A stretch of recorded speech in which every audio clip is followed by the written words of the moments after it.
네, 33절부터 38절 말씀까지만 우리 한 절씩 교독하겠습니다. 오늘 본문 가운데 요한복음 9장 33절부터 38절까지 말씀만 우리 함께 교독하도록 하겠습니다. 신약성경 162페이지에 있습니다. 요한복음 9장 33절부터 38절까지 말씀입니다. 다 찾으신 줄 믿고 우리 한 절씩 교독하고 마지막 38절은 함께 읽겠습니다. 이 사람이 하나님께로부터 오지 아니하였으면 아무 일도 할 수 없으리이다.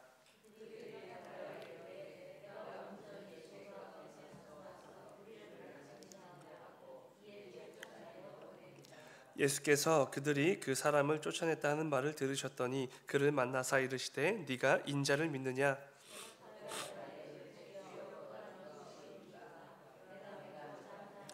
예수께서 이르시되 내가 그를 보았거니와 지금 너와 말하는 자가 그이니라. 이르되 주여 내가 믿나이다 하고 절하는지라. 아멘. 아멘. 잠시 기도하겠습니다. 사랑하는 주님, 아버지, 오늘도 이 새벽을 깨워 주 앞에 나와 또 예배로 하루를 열게 하시니 주여 진정으로 감사를 드립니다. 이 새벽에도 무엇보다 우리에게 허락되어진 이 말씀을 통하여서 우리 모두를 향한 하나님 아버지의 마음과 뜻을 깨닫는 귀한 이 새벽이 될 수 있도록 아버지 인도하여 주시옵소서.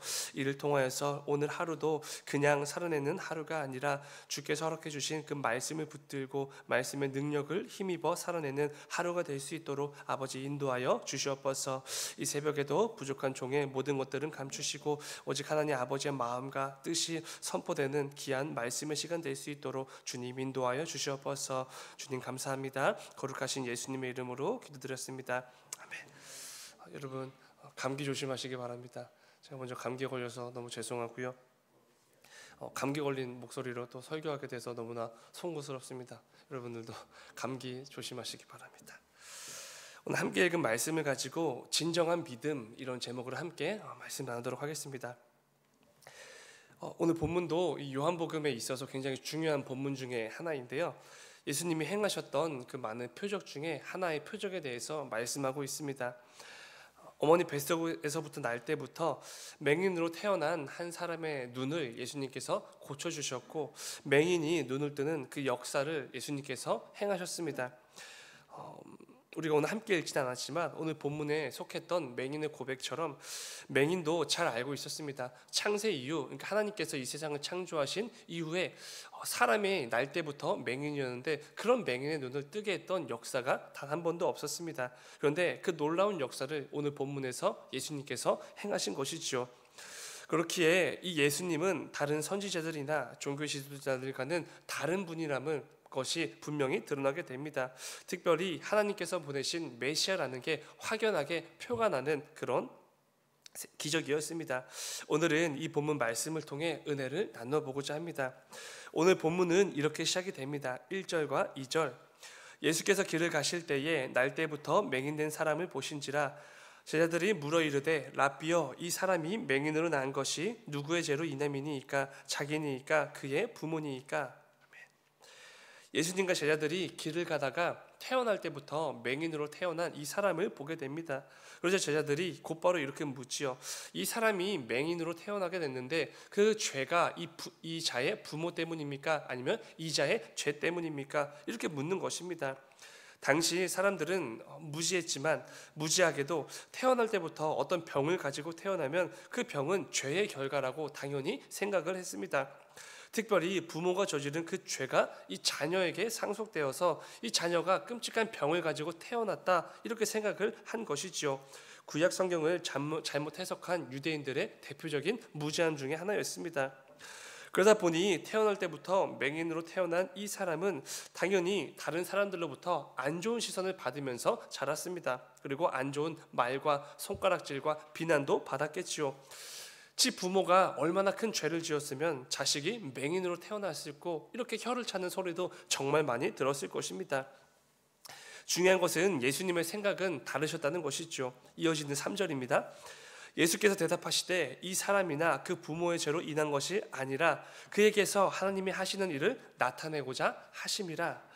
예수님께서는 이 말씀 후에 이 맹인의 눈을 고쳐주셨고 날 때부터 맹인이던 사람이 눈을 뜨고 앞을 보는 기적을 행하시게 됩니다. 이를 통해 이 맹인이 그러니까 태어날 때부터 가지고 있었던 앞을 보지 못했던 이 병이 누군가의 죄 때문이 아니라 하나님의 살아계심을 위한, 하나님의 영광을 위한 하나님의 도구였다는 것을 증명해 주신 것입니다. 이 부분도 참 중요한 메시지가 있지만 오늘 새벽에는 다른 부분을 좀 묵상해 보려고 하는데요. 그것은 이런 부분입니다. 맹인이 평생 보지 못했던 이 육신의 눈이 한순간에 떠지는 놀라운 기적을 체험했지만 사실 그거는 별로 큰 기적이 아니었다는 것입니다. 이 맹인이 경험한 더 큰 기적, 더 큰 역사가 따로 있었다는 것이죠. 어떤 역사지요? 영적인 눈이 뜨여져서 이 땅에 오신 예수 그리스도를 나의 주님으로 시인하고 영접하는 그 놀라운 역사입니다. 육신의 눈이 한 번 떠지는 그런 기적, 그 정도의 역사와는 비교도 할 수 없는 예수 그리스도를 향한 믿음이 생기는 말도 안 되는 기적이죠. 우리가 믿음 생활을 하다 보면 순간순간 느낄 때가 있지 않습니까? 예수를 믿는다는 게 얼마나 큰 기적인지, 얼마나 말도 안 되게 놀라운 역사인지 정말로 경험하게 되죠. 오늘 말씀을 하나의 이야기로 본다면 세상 사람들은 분명 맹인의 눈이 떠져서 앞을 보게 된 이 기적에 주목하겠지만 실제 성경이 우리에게 주시는 핵심은 그게 아닐 것입니다. 진짜 핵심은 영적인 눈이 뜨여져 예수 그리스도를 영접한 것, 영접한 맹인, 이게 바로 진짜 핵심이죠. 오늘 본문을 읽다 보면은 이 맹인은 자신의 눈을 고쳐주신 그 예수님을 즉시로 믿게 되는 역사를 경험하게 됩니다. 이전까지는 이 육신의 눈이 망가져서 앞을 보지 못했고 동시에 영적인 눈도 망가져서 메시아 예수 그리스도를 알아보지 못했는데 예수 그리스도를 만난 이후부터는 영적인 눈도 뜨여져서 그 예수 그리스도를 믿음으로 고백하고 영접하는 믿음의 사람이 되는 것이지요.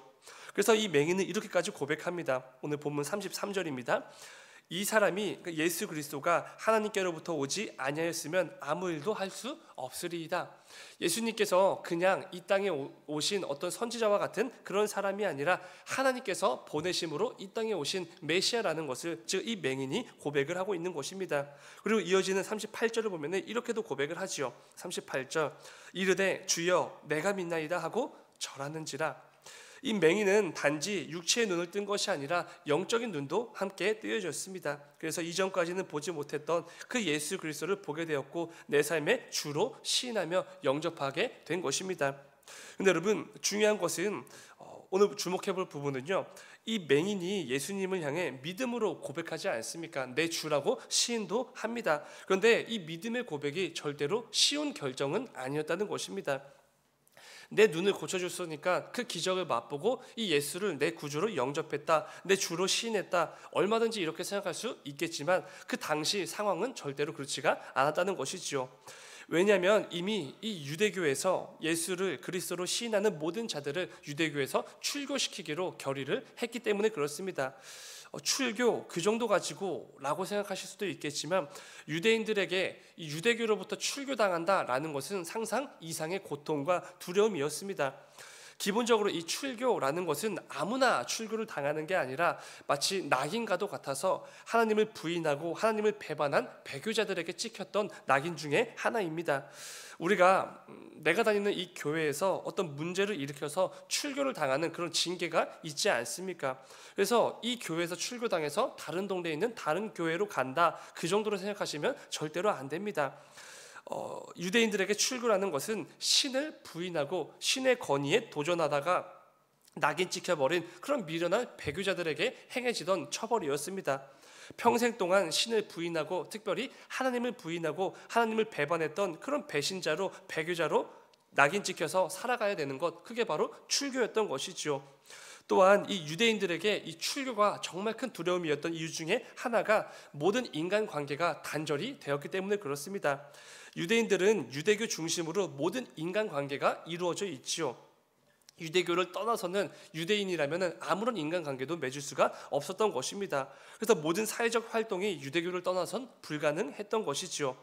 그렇기에 유대인 입장에서 유대교에서 출교를 당한다는 것은 모든 친인척은 물론이고 지인들과 사회적으로 엮여있는 모든 관계에서 완전히 단절된다, 끊어진다라는 것을 의미했습니다.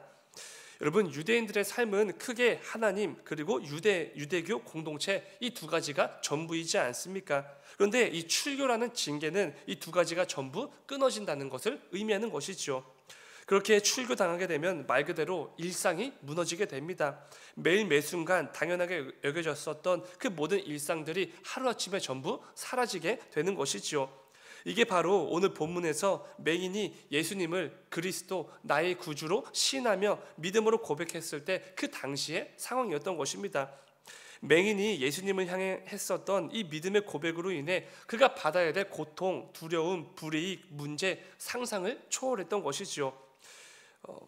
이 출교라는 것이 유대인들에게 얼마나 큰 두려움이었냐면요, 이 맹인의 부모들의 모습을 보면 알 수가 있는데요, 예수라는 사람이 맹인의 눈을 뜨게 해줬다라는 소식을 듣고 바리새인들이 몰려왔습니다. 그리고 맹인을 추궁하기 시작하는데요, 근데 이 맹인이 단호하죠. 철저하게 이 바리새인들을 무시하고 예수님께서 그리스도가 되신다는 것을 열심히 고백을 하는 것을 보게 됩니다. 그래서 이 맹인이 말이 통하지 않자 맹인의 부모를 바리새인들이 찾아가게 됩니다.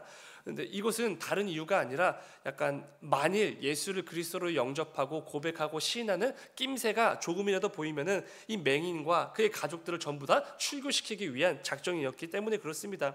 그런데 맹인의 부모가 자신들을 찾아온 바리새인들이 두려워서 우리가 아니라 아들에게 가서 따지십시오 이렇게 말을 하는 그 장면이 등장하는 것이 보여지게 됩니다. 여러분, 사실 아무리 두려운 상황이라고 해도 부모가 자식을 버리는 경우는 없습니다. 보통은 부모가 자녀를 감싸주고 보호해주는 게 일반적이지 않습니까? 그런데 맹인의 부모는 자신들이 출교당하지 않기 위해서 아들에게 그 모든 책임을 떠넘기는 그 모습을 보이게 되지요. 오늘 본문 22절을 보면은 이런 말씀이 있습니다. 22절, 그 부모가 이렇게 말한 것은 이미 유대인들이 누구든지 예수를 그리스도로 시인하는 자는 출교하기로 결의하였으므로 그들을 무서워함이로라. 놀랍게도 이 부모는 자신들이 출교당하는 게 두렵고 무서워서 아들에게 모든 책임을 떠넘기고 있었다는 것입니다. 감싸주고 돌봐주고 보호해주는 게 아니었죠. 부모였음에도. 그 정도로 유대인들에게는 출교라는 차별이 상상 이상으로 두려웠던 처벌이었던 것입니다. 부모가 자식을 모른 척하고 도와주지 않을 정도로 말이죠. 맹인은 이런 상황에서 예수 그리스도를 향한 그 담대한 믿음으로 고백을 했던 것입니다. 그냥 내 눈을 고쳐준 그 정도로 감사해서 고백한 게 절대로 아니죠. 목숨을 걸고 자신의 삶을 걸고 했었던 믿음의 고백이었던 것입니다. 그런데 여러분, 오늘 본문을 통해 하나님께서는 우리에게 진짜 믿음이 뭔지를 가르쳐 주시는 것이지 않겠습니까? 우리는 늘 믿음을 달라고 구하지 않습니까? 믿음을 달라고 믿음으로 살겠다고 찬양도 하고 기도도 합니다. 그런데 정작 믿음이 정확히 뭔지를 파악하지 못한 채 그런 고백을 할 때가 많이 있지요. 그런데 오늘 말씀을 통해 특별히 날 때부터 맹인이었던 이 사람의 인생을 통해 하나님께서는 가르쳐 주십니다. 이게 바로 진짜 믿음이다. 이게 진정한 믿음이다. 여러분, 믿음은 어떤 상황에서도 내 삶의 주가 되시는 예수 그리스도를 고백하고 시인하는 것, 이게 바로 믿음이지 않습니까? 상황에 따라, 내 형편에 따라, 내 기분에 따라, 시대의 흐름과 문화에 따라, 함께하고 있는 사람에 따라 믿음으로 고백했다가 믿음으로 고백하지 않았다가 그런 것은 믿음이 아니지요. 나에게 어떤 불이익이 오더라도 어떤 고통이나 두려움이 밀려올 곳이 뻔히 보인다고 할지라도 주님을 향한 내 마음과 열심만큼은 놓치지 않는 것, 이게 바로 진짜 믿음이지 않습니까? 일제감정기 시절 수많은 기독교인들이 순교했습니다. 순교한 이유는 다른 게 아니죠. 예수 그리스도를 향한 그 믿음을 지키기 위해서 죽었습니다. 목숨을 잃더라도 예수 그리스도를 배반할 수 없다고 그분을 향한 나의 믿음의 고백을 멈출 수가 없었기에 그들은 죽음마저도 불사한 것이죠. 두려움 앞에서 믿음을 저버리지 않는 믿음의 선배들이 우리에겐 있지 않았습니까? 그러나 우리는 이 믿음을 너무나 가볍게 여기고 너무나 쉽게 내려놓을 때가 참 많이 있습니다. 상황에 따라 뻔히 보이는 불이익과 두려움에 따라 마치 성도가 아닌 것처럼 믿음이 없는 사람처럼 말하고 행동할 때가 있지요. 그리고 내가 지금 함께 있는 그 사람들에 따라서, 내가 지금 있는 그 장소에 따라서 예수님을 모르는 사람처럼 살아갈 때도 정말 많이 있습니다. 그런데 여러분, 절대로 그렇지 않습니다. 성경이 말하는 믿음은 고작 그 정도 가벼움의 믿음이 아니지요. 예수 그리스도를 나의 주인으로 믿고 고백하는 성도의 모습은 절대로 그렇지가 않다고 늘 이렇게 가르쳐 주시는 것입니다. 사랑하는 여러분, 히브리서 기자의 말처럼 우리는 믿음이 없이는 하나님을 기쁘시게 해드릴 수 없는 사람들이지 않습니까? 오늘 말씀을 기억하시면서 내 삶 속에 어떤 어려움이나 두려움으로 가득하다고 해도 절대로 이 쉽게 믿음을 빼앗기거나 포기하거나 내려놓지 않는 우리 모두가 되기를 간절히 소망합니다. 이를 통해 내게 있는 그 믿음을 가지고 늘 하나님께 영광을 올려드리며 하나님을 기쁘시게 해드리는 진짜 복된 삶을 순간순간 살아가시게 되는 것이지요.